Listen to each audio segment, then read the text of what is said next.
اور یہ جیسا انشاءاللہ آگے بھی عرض کروں گا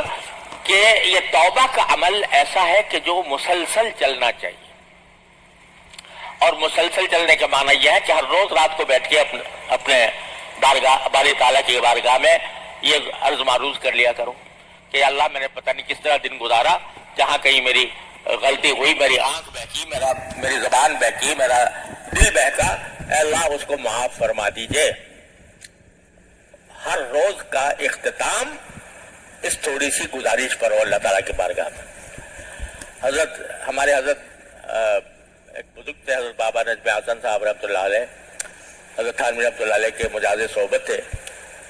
ایک مرتبہ ایک نوجوان لڑکا آیا، آ کر ایسے ہی آ گیا تھا بغیر کسی ارادے کے کہ میں کوئی اصلاح کرانے جا رہا ہوں یا ان سے کوئی نصیحت لینے جا رہا ہوں، لیکن حضرت کے دل میں ایک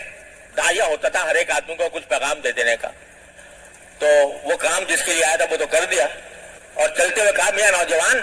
بات سنو، لوگ سمجھتے ہیں دین بہت مشکل کام ہے، ارے کچھ بھی مشکل نہیں، رات کو بیٹھ کے توبہ کر لیا کرو، ارے کچھ بھی مشکل نہیں، رات کو بیٹھ کے توبہ کر لیا کرو۔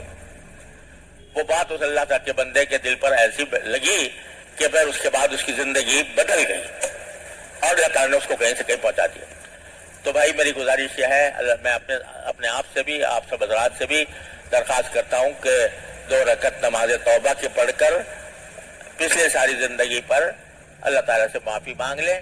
اس کے بعد ارادہ بھی ظاہر کر دیں، اور ارادے کے ساتھ دعا بھی کر لیں کہ یا اللہ میں ارادہ کر تو رہا ہوں لیکن اس ارادے کی تکمیل آپ کی توفیق کے بغیر ممکن نہیں، لہذا آپ اپنے فضل و کرم سے مجھے توفیق عطا فرما دیجئے کہ میں اس پر قائم رہوں، استقامت عطا فرما۔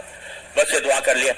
اللہ تبارک و تعالی ہم سب کو اس کی توفیق عطا فرمائے۔ پھر اس توبہ کی مزید کچھ تفصیل اللہ نے چاہا، اللہ نے توفیق دی تو پھر انشاءاللہ عرض کروں گا۔ اللہم صلی وسلم بارک علی سیدنا محمد وعلی سیدنا محمد کما صلیت علی ابراہیم وعلی آل ابراہیم انک حمید مجید۔ ربنا ظلمنا انفسنا وان لم تغفر لنا وترحمنا لنكن من الخاسرین۔ ربنا آتنا فی الدنیا حسنۃ وفی الآخرۃ حسنۃ وقنا عذاب النار۔ وصلی اللہ تعالی علی خیر خلقہ سیدنا مولانا محمد